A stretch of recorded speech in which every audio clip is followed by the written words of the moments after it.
ആകാശവാണി.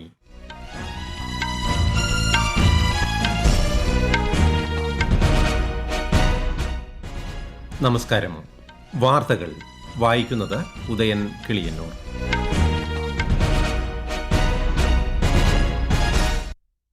പ്രധാന വാർത്തകൾ.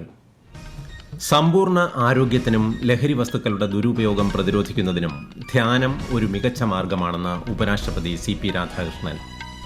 കേരളത്തിൽ നിയമസഭാ തെരഞ്ഞെടുപ്പിനുള്ള പ്രചാരണം ഉച്ചസ്ഥായിയിൽ. കേന്ദ്രമന്ത്രിയും BJP നേതാവുമായ അമിത്ഷാ കോഴിക്കോട്ടും കോൺഗ്രസ് ദേശീയ അധ്യക്ഷൻ മല്ലികാർജ്ജുൻ ഖാർഗെ ഇടുക്കിയിലും CPIM general secretary MA baby തിരുവനന്തപുരത്തും പ്രചാരണത്തിൽ.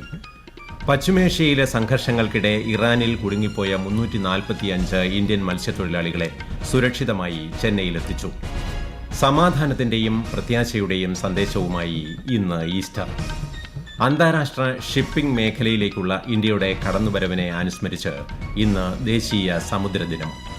ബാങ്കോക്കിൽ നടന്ന ലോക ആർച്ചറി പാരാ സീരീസിൽ ഇന്ത്യയുടെ പായൽ നാഗിന് സ്വർണം. വാർത്തകൾ വിശദമായി. പാർലമെന്റിന്റെ ബജറ്റ് സമ്മേളനം 3 ദിവസം കൂടി ചേരും.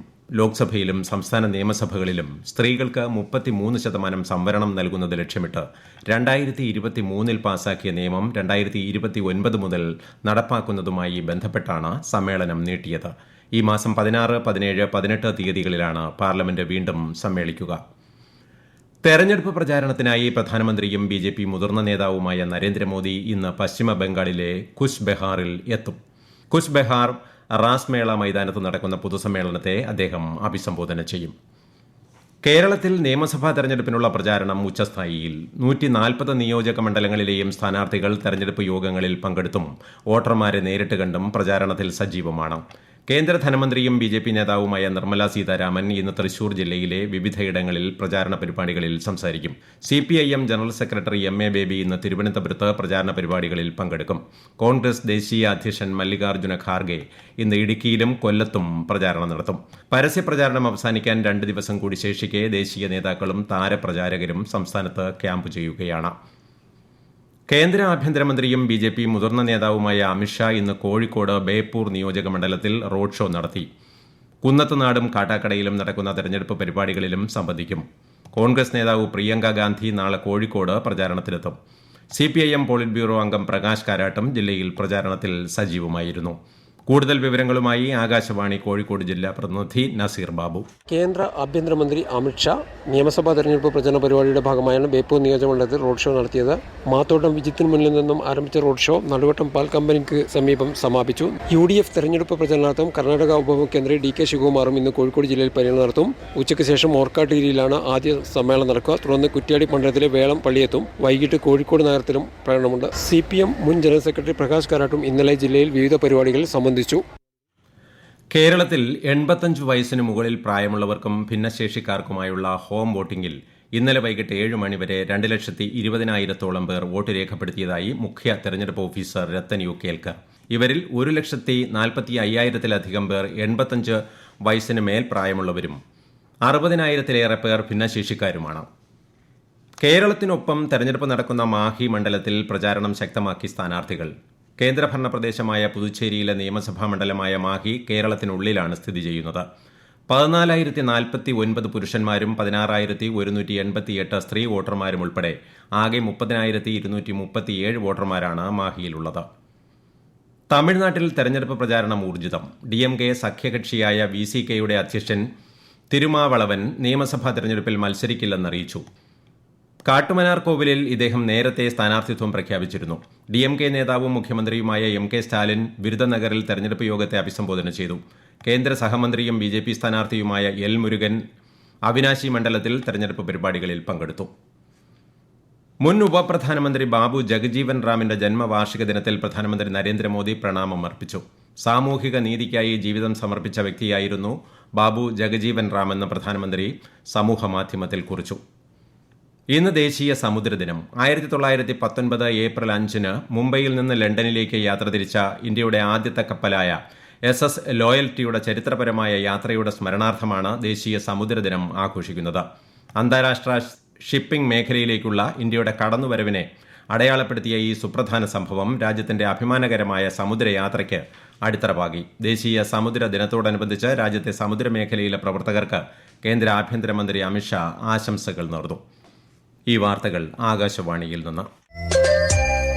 ആകാശവാണി വാർത്തകളും വാർത്താ അധിഷ്ഠിത പരിപാടികളും All India Radio news Thiruvananthapuram YouTube ചാനലിലും at All India Radio news Thiruvananthapuram Facebook പേജിലും AIR ന്യൂസ് _ ഇൻസ്റ്റഗ്രാം അക്കൌണ്ടിലും at AIR news _ TVM X ഹാൻഡിലും ലഭ്യമാണ്. കുരിശുമരണത്തിന്റെ 3-ാം നാൾ യേശുക്രിസ്തു ഉയർത്തെഴുന്നേറ്റതിന്റെ സ്മരണയിൽ ഇന്ന് ഈസ്റ്റർ. സമാധാനത്തിന്റെയും പ്രത്യാശയുടെയും സന്ദേശവുമായി ക്രൈസ്തവ വിശ്വാസികൾ ഈസ്റ്റർ ആഘോഷിക്കുന്നു. വത്തിക്കാനിലെ സെന്റ് പീറ്റേഴ്സ് ബസലിക്കയിൽ തന്റെ ആദ്യ ഈസ്റ്റർ ജാഗ്രതാ ശുശ്രൂഷയോടെ ലിയോ 14 മാർപ്പാപ്പ ആഘോഷങ്ങൾക്ക് തുടക്കമിട്ടു. ലോകമെമ്പാടും നടക്കുന്ന സംഘർഷങ്ങളിൽ മനുഷ്യർ തകർന്നു പോകരുതെന്ന് മാർപ്പാപ്പ ഈസ്റ്റർ സന്ദേശത്തിൽ പറഞ്ഞു. ഈസ്റ്ററിനോടനുബന്ധിച്ച് സംസ്ഥാനത്തെ ദേവാലയങ്ങളിലും പാതിര കുർബാനകളും പ്രത്യേക പ്രാർത്ഥനാ ശുശ്രൂഷകളും നടന്നു. രാഷ്ട്രപതി ദ്രൗപദി മുർമു, ഉപരാഷ്ട്രപതി CP രാധാകൃഷ്ണൻ, പ്രധാനമന്ത്രി നരേന്ദ്രമോദി, ഗവർണർ രാജേന്ദ്ര വിശ്വനാഥ് ആർലേക്കർ, മുഖ്യമന്ത്രി പിണറായി വിജയൻ തുടങ്ങിയവർ ജനങ്ങൾക്ക് ഈസ്റ്റർ ആശംസ നേർന്നു. സമ്പൂർണ്ണ ആരോഗ്യത്തിനും ലഹരി വസ്തുക്കളുടെ ദുരുപയോഗം ഉൾപ്പെടെയുള്ള സാമൂഹിക വെല്ലുവിളികളെ പ്രതിരോധിക്കുന്നതിനും ധ്യാനം ഒരു പ്രധാന മാർഗമാണെന്ന് ഉപരാഷ്ട്രപതി CP രാധാകൃഷ്ണൻ. ന്യൂഡൽഹിയിൽ നടന്ന ആഗോള ധ്യാന നേതൃസംഗമത്തെ അഭിസംബോധന ചെയ്യുകയായിരുന്നു അദ്ദേഹം. ലഹരി ഉപയോഗം നിരുത്സാഹപ്പെടുത്തുന്നതിലും ആരോഗ്യകരമായ സമൂഹത്തെ വാർത്തെടുക്കുന്നതിലും ബോധവൽക്കരണവും ധ്യാന പരിപാടികളും വലിയ പങ്ക് വഹിക്കുമെന്ന് ഉപരാഷ്ട്രപതി പറഞ്ഞു. Meditation is what, to me, it gives you lot of observing capacity. It keeps you always fresh mind to listen to others, to take all the positive things from others. And our lifestyle has been designed in this part of the world, in the eastern part of the world, for living. ബാങ്കോക്കിൽ നടന്ന world archery para സീരീസിൽ ഇന്ത്യയുടെ കൌമാര താരം പായൽ നാഗ് സ്വർണം നേടി. കൌണ്ട്ലെസ് women's compound ഫൈനലിൽ ലോക 1-ാം number താരം ശീതൽ ദേവിയെ പരാജയപ്പെടുത്തിയാണ് കൈകളില്ലാത്ത പായൽ നാഗിന്റെ ശ്രദ്ധേയ നേട്ടം. IPL ക്രിക്കറ്റിൽ ഇന്ന് 2 മത്സരങ്ങൾ. ഉച്ചയ്ക്ക് ശേഷം 3:30 ഹൈദരാബാദിൽ നടക്കുന്ന മത്സരത്തിൽ സൺറൈസേഴ്സ് ഹൈദരാബാദ് ലക്നൌ സൂപ്പർ ജയന്റ്സിനെ നേരിടും. രാത്രി 7:30 ബംഗളൂരുവിലെ ചിന്നസ്വാമി സ്റ്റേഡിയത്തിൽ നടക്കുന്ന 2-ാം മത്സരത്തിൽ Royal Challengers Bengaluru Chennai Super കിങ്സുമായി ഏറ്റുമുട്ടും. പശ്ചിമേഷ്യയിലെ സംഘർഷങ്ങൾക്കിടെ ഇറാനിൽ കുടുങ്ങിപ്പോയ 345 ഇന്ത്യൻ മത്സ്യത്തൊഴിലാളികൾ അർമേനിയ വഴി സുരക്ഷിതമായി ഇന്നലെ ചെന്നൈയിലെത്തി. സംഘർഷബാധിത പ്രദേശങ്ങളിലുള്ള ഇന്ത്യൻ പൌരന്മാരുടെ സുരക്ഷ ഉറപ്പാക്കുന്നതിന് കേന്ദ്ര സർക്കാർ പ്രതിജ്ഞാബദ്ധമാണെന്ന് വിദേശകാര്യ മന്ത്രാലയം അറിയിച്ചു. മത്സ്യത്തൊഴിലാളികളെ തിരിച്ചെത്തിക്കാനും സുരക്ഷിത യാത്രയ്ക്കും സഹായിച്ച അർമേനിയൻ സർക്കാരിനും അർമേനിയൻ വിദേശകാര്യമന്ത്രിക്കും വിദേശകാര്യമന്ത്രി S. ജയശങ്കർ നന്ദി അറിയിച്ചു. പശ്ചിമേഷ്യൻ സംഘർഷം ശമനമില്ലാതെ തുടരുന്നു. ഇറാനിലെ ബുഷേർ ആണവോർജ്ജ നിലയത്തിന് നേർക്കുണ്ടായ മിസൈൽ ആക്രമണത്തിൽ ഒരാൾ കൊല്ലപ്പെട്ടു. ആക്രമണത്തെ തുടർന്ന് വികിരണ അളവിൽ മാറ്റമില്ലെന്ന് അന്താരാഷ്ട്ര ആണവോർജ്ജ ഏജൻസി അറിയിച്ചു. ആണവോർജ്ജ നിലയങ്ങളിൽ മതിയായ സുരക്ഷാ ക്രമീകരണങ്ങൾ ഉറപ്പാക്കണമെന്നും ഏജൻസി നിർദ്ദേശിച്ചു. അതേസമയം ഇറാന് നേരെയുണ്ടാകുന്ന ആക്രമണങ്ങളോട് ലോകരാജ്യങ്ങൾ മുഖം തിരിക്കുകയാണെന്ന് വിദേശകാര്യമന്ത്രി അബ്ബാസ് അരാഗ്ചി പ്രതികരിച്ചു. ഹോർമൂസ് കടലിടുക്കിലെ ഉപരോധം നീക്കുന്നതുമായി ബന്ധപ്പെട്ട ഇറാന് മുന്നറിയിപ്പുമായി അമേരിക്കൻ പ്രസിഡന്റ് ഡൊണാൾഡ് ട്രംപ്. അടുത്ത 48 മണിക്കൂറിനുള്ളിൽ ഇറാൻ തങ്ങളുടെ നിബന്ധനകൾ അംഗീകരിച്ചില്ലെങ്കിൽ പ്രത്യാഘാതം നേരിടേണ്ടി വരുമെന്ന് ട്രംപ് വ്യക്തമാക്കി. ഇറാൻ വെടിവച്ചിട്ട US യുദ്ധവിമാനത്തിൽ നിന്ന് കാണാതായ 2ാമത്തെ വൈമാനികനെ രക്ഷപ്പെടുത്തിയതായി US പ്രസിഡന്റ് ഡൊണാൾഡ് ട്രംപ് അറിയിച്ചു. 2 ജീവനക്കാരുണ്ടായിരുന്ന US F-15E സ്ട്രൈക്ക് ഈഗിൾ വിമാനം വെള്ളിയാഴ്ചയാണ് ഇറാൻ വീഴ്ത്തിയത്. ഹിമാചൽ പ്രദേശിലെ കുളു ജില്ലയിൽ ഇന്നലെ വിനോദസഞ്ചാരികൾ സഞ്ചരിച്ചിരുന്ന വാഹനം കൊക്കയിലേക്ക് മറിഞ്ഞ 4 പേർ മരിച്ചു. 19 പേർക്ക് പരിക്കേറ്റു. ബഞ്ചാർ സബ് ഡിവിഷനിലെ സോജാഖ്യാഗി മേഖലയിലാണ് അപകടം നടന്നത്. ഡൽഹിയിൽ നിന്നുള്ള 23 വിനോദസഞ്ചാരികളാണ് വാഹനത്തിലുണ്ടായിരുന്നത്. ഉത്തരേന്ത്യയിൽ കാലാവസ്ഥ മോശമായി തുടരുന്നു. ഹിമാചൽ പ്രദേശ്, ജമ്മു കാശ്മീർ എന്നിവിടങ്ങളിലെ ഉയർന്ന പ്രദേശങ്ങളിൽ പരക്കെ മഞ്ഞുവീഴ്ചയും കനത്ത മഞ്ഞ് വീഴ്ചയും അനുഭവപ്പെടുന്നുണ്ട്.